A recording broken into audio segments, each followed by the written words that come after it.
찬송가 545장 찬양 드리도록 하겠습니다. 찬송가 545장입니다.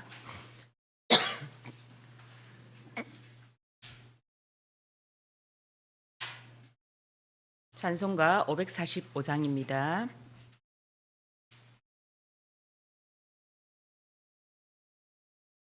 이 눈에 아무 증거 아니 배여도 믿음만을 가지고 손을 고르며 이 귀에 아무 소리 아니 들려도 하나님의 약속 위에 서리라.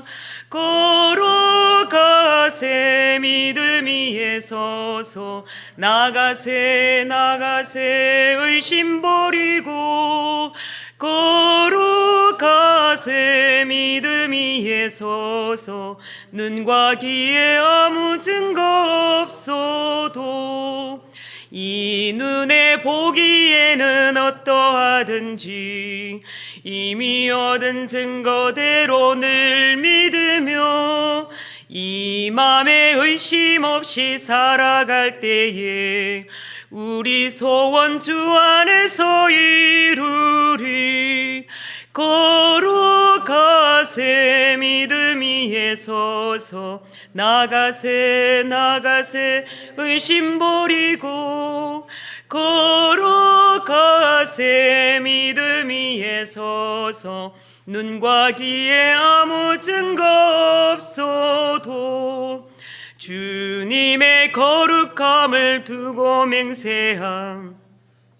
하나님 아버지는 참 미쁘다. 그 귀한 모든 약속 믿는 자에게 능치 못할 무슨 일이 있을까. 걸어가세 믿음 위에 서서 나가세 의심 버리고 걸어가세 믿음 위에 서서 눈과 귀에 아무 증거 없어도. 아멘. 사도신경으로 신앙 고백 드리겠습니다. 나는 전능하신 아버지 하나님 천지의 창조주를 믿습니다. 나는 그의 유일하신 아들 우리 주 예수 그리스도를 믿습니다. 그는 성령으로 잉태되어 동정녀 마리아에게서 나시고 본디오 빌라도에게 고난을 받아 십자가에 못 박혀 죽으시고 장사된 지 사흘 만에 죽은 자 가운데서 다시 살아나셨으며 하늘에 오르시어 전능하신 아버지 하나님 우편에 앉아 계시다가 거기로부터 살아있는 자와 죽은 자를 심판하러 오십니다. 나는 성령을 믿으며 거룩한 공교회와 성도의 교제와 죄를 용서받는 것과 몸의 부활과 영생을 믿습니다. 아멘. 오늘 하나님의 말씀은 요한복음 4장 43절에서 54절까지의 말씀입니다.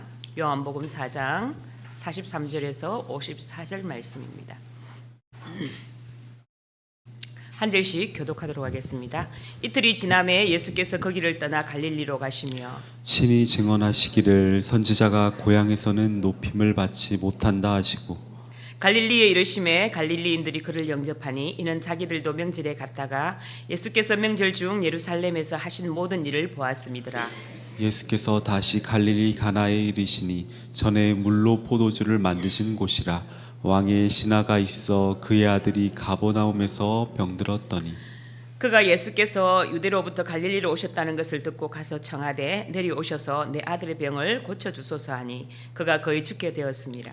예수께서 이르시되 너희는 표적과 기사를 보지 못하면 도무지 믿지 아니하리라.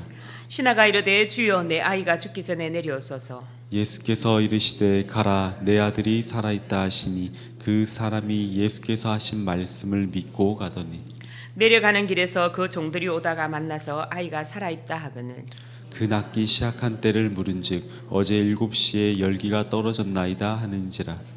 그가 아버지가 예수께서 내 아들이 살아있다 말씀하신 그때인 줄 알고 자기와 그 온 집안이 다 믿으니라. 이것은 예수께서 유대에서 갈릴리로 오신 후에 행하신 두 번째 표적이니라. 아멘. 오늘 말씀은 기적보다 앞선 믿음이라는 제목을 가지고 말씀을 한번 나눠보도록 하겠습니다. 요한복음에서는 예수님께서 행하신 기적을 표적이라는 말로 이렇게 소개를 하고 있습니다. 여기서 표적이라는 말은 세메이온이라는 말인데요. 이 말을 번역하면 이 말을 번역한 것인데요. 이 말의 뜻은 사인, 즉 하나님의 뜻을 드러내주는 행위라는 말씀입니다. 요한복음에는 7대의 표적이 기록되어 있기도 합니다. 첫 번째는 가나 혼인 잔치가 기록되어 있고요. 물로 포도주로 변한 것이죠. 두 번째는 오늘 말씀입니다. 죽어가는 왕의 신하의 아들을 살린 것입니다. 세 번째는 38년 된 안전병이 병자를 고치는 베데스다의 기적이 있었습니다. 그리고 네 번째 오병이어의 기적이 있었습니다. 그리고 예수님께서 제자를 두시고 물 위로 걸어오시는 기적이 다섯 번째 기적입니다. 여섯 번째 표적은 실로암에서 나면서부터 맹인된 자를 보게 하시는 역사가 일어났죠. 그리고 마지막 일곱 번째는 죽은 나사로를 살린 것입니다. 이것이 요한복음의 7대 표적이라고 이렇게 이야기하는데요. 이 오병이어와 물 위를 걸으신 것은 다른 복음서에도 같이 기록이 되어 있습니다. 그러나 나머지는 이 요한복음에 중심적으로 이렇게 기록되어 있는 말씀입니다. 요한은 이렇게 요한복음을 기록한 목적을 이렇게 밝힌 곳이 있는데요. 요한복음 20장 30절에서 31절 말씀을 보면 이렇게 기록되어 있습니다. 예수께서 제자들 앞에 이 책에 기록되지 아니한 다른 표적도 많이 행하셨으나 오직 이것을 기록함은 너희로 예수께서 하나님의 아들이 그리스도이심을 믿게 하려 함이요 또 너희로 믿고 그 이름을 힘입어 생명을 얻게 하려 함이니라 라고 이렇게 요한복음에서 말씀을 기록하고 있습니다. 요한은 예수님께서 행하신 이 기적들 가운데서 일부만의 표적으로만 소개하고 있다고 이렇게 말을 하고 있습니다. 그리고 그 표적을 소개한 이유는 사람들이 그 표적을 보고 예수님을 하나님의 아들 그리스도로 믿게 하려는 것이라고 이렇게 말씀합니다. 그리고 표적을 보고 예수 믿고 생명을 얻게 하려는 것이라고 이렇게 말씀을 하고 있죠. 오늘 본문에 기록된 표적은 요한이 기록한 표적 7개 중에서 두 번째 표적입니다. 예수님께서 사마리아에서 복음을 전하신 후에 원래 목적지였던 갈릴리로 가셨습니다. 사마리아를 떠나 갈릴리 곧 가나 지방으로 가시는 것이었습니다. 그곳에서 마지막 절에 본 것처럼 예수님이 두 번째 표적을 이렇게 행하시는 것입니다. 43절 44절 말씀을 보면 이틀이 지남에 예수께서 거기를 떠나 갈릴리로 가시며 친히 증언하시기를 선지자가 고향에서는 높임을 받지 못한다 하시고, 이틀이 지난 시점에 사마리아 전도 지역을 마친 시점을 가리키고 있죠. 예수님께서는 사마리아를 떠나 갈릴리 지역으로 가시던 길을 계속해서 가실 때 한 격언의 말씀을 이렇게 말씀하셨습니다. 누가복음을 보면 선지자가 고향에서 높임을 받지 못한 예로 예수님께서 엘리야와 또 엘리야 선지자와 엘리사 선지자를 이렇게 말씀을 하고 있는데요. 예수님께서는 갈릴리 자신이 배척당할 수 있는 지역임을 아셨음에도 불구하고 전도 사역을 포기하거나 미루지 않고 하나님 나라의 복음을 그곳에 가서도 전파를 하시게 됩니다. 예수님을 포함해서 선지자들이 고향에서 높임을 받지 못하는 이유는 사명을 받기 전과 또 이렇게 동일한 사람으로 취급을 받기 때문입니다. 예수님이 나신 곳은 베들레헴이고 또 자라나신 곳은 나사렛입니다. 그리고 예수님은 목수의 아들이었습니다. 태어나고서 자라는 모습들을 고향 사람들은 다 보았기 때문에 예수님의 그 신적인 존재라고는 인정하려 들지 않았다는 것이죠. 야고보서 마가복음 6장 4절 말씀에 보면 예수께서 그들에게 이르시되 선지자가 자기 고향과 자기 친척과 자기 집 외에서는 존경을 받지 못함이 없느니라 하시매 라는 말씀을 보면 오늘 본문을 보면 모순되는 모습이 있습니다. 갈릴리 사람들이 환영을 했는데 갈릴리가 크게 보면 나사렛도 포함되는 예수님의 고향이기 때문입니다. 그런데 이것은 일시적인 영접이라는 것이죠. 왜 그럴까요? 명절에 예루살렘에 올라가시는데 그때 예수님이 예루살렘에서 행하신 기적을 많이 보았기 때문입니다. 또한 가나 혼인 잔치에서 예수님이 하신 기적을 보기도 했을 것입니다. 45절 말씀을 보면 이렇게 기록되어 있습니다. 갈릴리에 이르심에 갈릴리인들도 그를 영접하니 이는 자기들도 명절에 갔다가 예수께서 명절 중에 예루살렘에서 하신 모든 일을 보았음이더라 라고 말씀합니다. 한마디로 갈릴리 사람들은 예수님께서 베푸신 기적을 보고 영접했다는 것입니다. 그들은 예수님이 예루살렘에서 하신 모든 일들을 또 성전 청결 사건과 이런 기적을 보았으니까 참 놀라운 분이라고 여기고 그를 환영했다는 것입니다. 갈릴리는 이방으로부터 수탈을 많이 당한 지역입니다. 어디서 쳐들어오면 항상 북쪽으로부터 이렇게 쳐들어오기 때문에 이방의 영향을 아주 많이 받았던 곳이기도 하고 중앙정부의 힘이 잘 미치지 않는 그런 변방입니다. 그래서 항상 반역적인 기질이 항상 다분한 곳이 갈릴리입니다.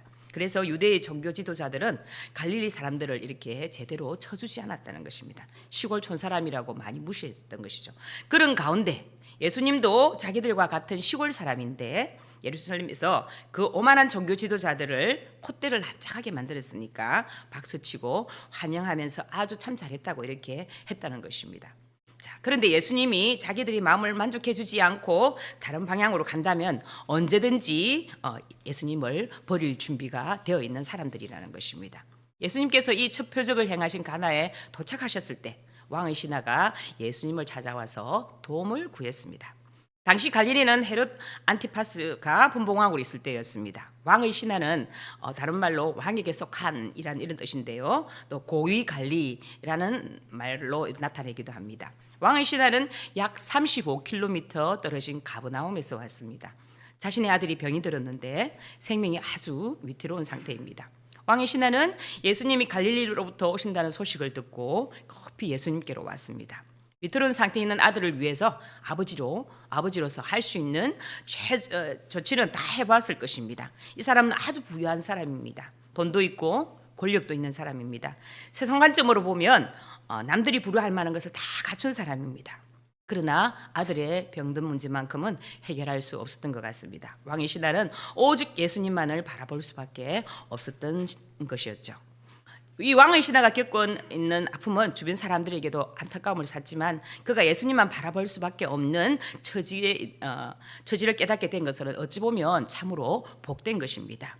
아버지의 마음이 조급한 나머지 예수님이라는 분을 꼭 만나야겠다는 마음에 하루길을 걸어서 예수님을 찾아온 것입니다. 47절 말씀에 그가 예수께서 유대로부터 갈릴리로 오셨다는 것을 듣고 가서 청하되 내려오셔서 내 아들의 병을 고쳐주소서 하니 그가 거의 죽게 되었음이라 라고 말씀합니다. 자, 이 왕의 신하는 그때 놀라운 능력을 가진 예수라는 분이 유대에 갔다가 자기가 있던 가버나움에서 약 20마일 떨어진 곳에서 가나라는 곳에 왔다는 사실을 알게 되었습니다. 그래서 가능한 빨리 그분을 만나야 되겠다고 하고 이곳으로 달려오게 된 것입니다. 48절에 보면 예수께서 이르시되 너희는 표적과 기사를 보지 못하면 도무지 믿지 아니하리라 라고 말씀합니다. 지금 가슴이 너무 아프고 한시가 급해서 찾아온 이 사람에게 무슨 엉뚱한 말씀을 하고 계시는 것 같습니다. 마치 예수님이 그 마음을 몰라주고 아주 냉정하고 차갑고 매몰차게 말씀하시는 것처럼 그렇게 보입니다. 갈릴리 사람들은 무엇인가 놀라운 일들을 보아야만 믿는다는 것입니다. 즉 너희가 원하는 방식으로만 해줘야 너희가 믿지, 너희가 원하지 않는 방식으로 하나님의 뜻을 행하면 너희들은 관심도 없고 믿지 않는다라는 말씀인 것이죠. 왕의 신하가 예수님께 내 아들의 병을 고쳐주소서라고 간구할 때 예수님께서 하신 말씀이 좀 의아한 대목이기도 하죠. 왕의 신하가 표적과 기사를 보여달라고 요청한 것도 아니었고 죽어가는 아들을 살려달라고 한 것뿐이었습니다. 또한 예수님께서 표적과 기사를 보여주시면 믿겠다고 말한 것도 아니었습니다. 물론 예수님은 왕의 신하에게만 말씀하지는 않았습니다. 48절 말씀에 보면 너희라고 이렇게 말씀하셨기에 예수님께서는 주변에 있는 많은 사람들을 포함하고 있습니다. 이는 갈릴리 사람들이 표적과 기사를 보지 못하면 믿지 않는 성향을 이렇게 파악하고 하셨던 말씀이신 것이죠. 비단 갈릴리 사람들만 그렇지 않았습니다. 예수님께서는 공생의 기간에 유대인들에게도 같은 말씀을 하셨습니다. 표적과 기사를 바라고 있던 갈릴리 사람들은 예수님이 가버나움에 가셔서 죽어가는 아이를 살려주시기를 바라보고 있었습니다. 그래서 예수님께서 이 말씀을 하셨던 것이죠. 이런 적이 또 있습니다. 수로보니게 여인에 대한 이야기죠. 예수님께서 두로와 시돈 지역에서 가셨을 때 수로보니게 여인이 찾아와서 귀신 들린 자기 딸을 고쳐달라고 했을 때 예수님께서는 나는 이스라엘을 위해서 온 것이지 이방인들을 위해서 온 것이 아니다라고 하십니다. 그러면서 자녀들에게 줄 떡을 개에게 주는 것이 옳지 않다라고 이렇게 하셨는데 그 여인은 맞습니다. 그러나 내 개도 주인의 상에서 떨어지는 부스러기를 먹습니다라고 대답합니다. 그때 예수님께서 내 믿음이 크도다라고 하시면서 그녀의 딸을 고쳐주셨죠. 그때 예수님께서 매몰차게 대하시는 것 같지만 그게 아니라는 것입니다. 기적만 맛보고 병을 고침을 받고 그냥 가면 아무 소용이 없다고 말씀하고 계시는 것입니다. 그래서 예수님께서 오늘 이 표적을 보이신 것은 이 표적을 통해서 유대인들이 사마리아 사람들처럼 믿음이 성숙해지시기를 바라시는 그런 기대를 가지고 나타내시는 말씀입니다. 신하가 이르되 주여 내 아이가 죽기 전에 내려오소서라고 49절에서 말씀합니다. 예수님께서 표적과 기사를 바라는 사람들을 훈계하셨지만 왕의 신하는 조급한 마음으로 예수님을 쫓았습니다. 부모의 애타는 마음을 볼 수가 있죠. 이 사람의 믿음은 분명히 예수님이 고쳐주실 수 있다는 믿었지만 예수님 자체에 관심이 있는 게 아니라 아들의 병이 낫기에 관심이 있습니다. 그래서 아들에게 같이 가서 고쳐달라고 이렇게 이야기를 합니다. 예수님이 역사하시는 방법은 굉장히 한정을 짓고 있다는 것이죠. 예수님은 더 크게 해주시려고 하시는데 이렇게만 해주십시오라고 하시는 것입니다. 이 신하의 모습이 곧 우리의 모습을 대변합니다. 우리는 기도할 때 우리는 목적을 이루기 위해서 하나님이 나의 기도를 이루어주시는 분으로만 생각할 때가 많이 있죠. 온 우주의 만물에 지으신 분이고 높고 깊으신 뜻을 우리는 다 헤아릴 수 없는 연약한 풀과 같은 존재입니다. 그래서 그분이 하시는 일의 뜻을 다 우리가 알 수가 없는 것이죠. 예수님께서는 재촉하는 왕의 신하에게 말씀하십니다. 50절에 예수께서 이르시되 가라 내 아들이 살아있다 하시니 그 사람이 예수께서 하신 말씀을 믿고 가더니 예수님께서 재촉하는 왕의 신하를 긍휼히 여기셨습니다. 왕의 신하는 가라 내 아들이 살아있다라는 예수님의 말씀을 듣고 난 후에 믿고 아이에게로 돌아갔습니다. 예수님을 재촉했던 모습과는 달리 왕의 신하는 예수님의 말씀을 믿고 갔던 것입니다. 예수님께서 그저 가라고 하신 말씀에 왕의 신하는 맥이 빠질 수도 있었겠지만 예수님의 말씀을 믿었습니다. 말씀과 믿음의 관계입니다. 눈으로 보고 귀로 듣고 손으로 만지는 것보다 더 중요한 것은 예수님의 말씀을 그대로 믿고 확신할 수 있는 믿음이라는 것이죠. 의심하는 도마에게 예수님이 찾아오셨습니다. 도마는 예수님이 부활했다는 사실을 믿지 못하고 동료들의 말도 믿지 못했습니다. 직접 예수님을 목격하고 두 손과 옆구리를 맞이지 않고는 절대 믿지 못하겠다고 이렇게 말을 하죠. 그러자 예수님은 보이시면서 만져보라고 하십니다. 만져보고 난 후 도마가 예수님 앞에 무릎을 꿇었습니다. 그때 예수님께서 내가 본 거로 믿느냐 보지 못하고 믿는 자는 더 복될지어다 라고 말씀을 하셨습니다. 왕의 신하가 예수님의 말씀을 믿고 가다가 가브나움에서 가나로 오는 자신의 종을 만나게 됩니다. 내려가는 길에서 그 종들이 오다가 만나서 아이가 살아있다 하거늘 그 낫기 시작한 때를 물은즉 어제 7시에 열기가 떨어졌나이다 하는지라. 가브나움에서는 죽어가는 아이가 어느 순간 살아났습니다. 아프다가 서서히 회복된 것이 아니라 한순간 아이가 회복되었습니다. 아이를 간호하던 집안 사람들이 모두 놀랐을 것이며 이 기쁜 소식을 아이의 아버지에게 알리기 위해서 급하게 가나로 종을 보내게 됐던 것입니다. 종을 만난 이 왕의 신하는 아이에게 낳게 된 시간을 물으니까 어제 7시, 오늘 시간으로 말하면 오후 1시입니다.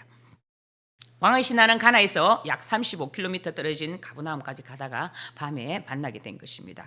왕의 신하가 궁금했던 것은 아이가 살아났던 시간이었습니다. 예수님께서 말씀하시는 그 순간에 아이가 죽었다가 살아난 것입니다. 놀라지 않을 수가 없었을 것입니다. 왕의 신하는 예수께 와서 두 가지를 이렇게 받는데요. 두 가지 구원을 받게 됩니다. 첫 번째로 질병으로부터 구원입니다. 아들의 병을 고쳐주셨습니다. 질병과 죽음은 인류에게 내리신 보편적인 형벌입니다. 인간이 하나님을 떠날 때 죽음에 직면할 수밖에 없었죠. 예수 그리스도는 바로 이 질병에서 우리를 건지시는 구주이십니다. 그리고 두 번째로 그 영혼을 구원을 받았습니다. 그의 아버지가 예수께서 내 아들이 살아있다 말씀하신 그때인 줄 알고 자기와 그 온 집안이 다 믿으니라 라고 이렇게 53절에서 말씀하죠. 온 집안이 다 예수를 믿게 된 것, 그것이 주님의 목표였습니다. 단순히 질병을 고치는 것이 목표가 아닙니다. 육신의 병만 고치려 한다면 우리가 병원에 가는 것이 낫죠. 예수 믿고 하나님 자녀가 된 것이 진짜 우리에게 구원입니다. 어떤 중풍병자가 들것에 들려왔을 때 주님은 먼저 뇌 제사함을 받으라 라고 명령하셨습니다. 육신의 병을 고친다고 해도 곧 죽음을 맞이하는 것이 우리에게 필연입니다. 먼저 주님을 통해 제사함을 받아야 한다는 겁니다. 그래야만 하나님의 심판을 면할 수가 있습니다. 그래야 우리가 하나님의 자녀가 될 수가 있습니다. 왜냐하면 죄로 말미암아 하나님과 우리가 원수가 되었기 때문이죠. 인간의 모든 불행은 하나님과 원수된 것이요 또 하나님의 원수된 것은 죄 때문입니다. 그러므로 제사함을 받아야만이 우리가 그 구원을 받을 수가 있는 것입니다. 예수 그리스도는 인생들을 하나님의 품으로 인도하시기 위해서 이 땅에 오셨습니다. 주님은 우리 인간들의 죄악을 대신 지시고 십자가에 죽으셨습니다. 그리고 우리를 죽은 자 가운데서 다시 살려내시기 위해서 다시 살아나셨습니다. 예수 그리스도를 믿는 우리들은 때로 자신의 힘으로 해결할 수 없는 어려운 문제를 놓고 기도할 때가 있을 것입니다. 기도하되 문제만을 가지고 기도하는 것이 아닙니다. 그 문제에 대해 하나님 그 문제를 이렇게 해주세요, 저렇게 하기를 원합니다 라고 우리가 나름대로 미리 답까지 써가지고 주님의 결제만을 요구하는 기도를 할 때가 많았다는 것입니다. 그러나 아무리 열심히 기도해도 하나님은 내가 요구하는 대로 응답하시지 않을 때가 많이 있습니다. 그것은 하나님이 거절하시는 것이 아니라 더 정확한 답으로 수정하여서 주시는 것입니다.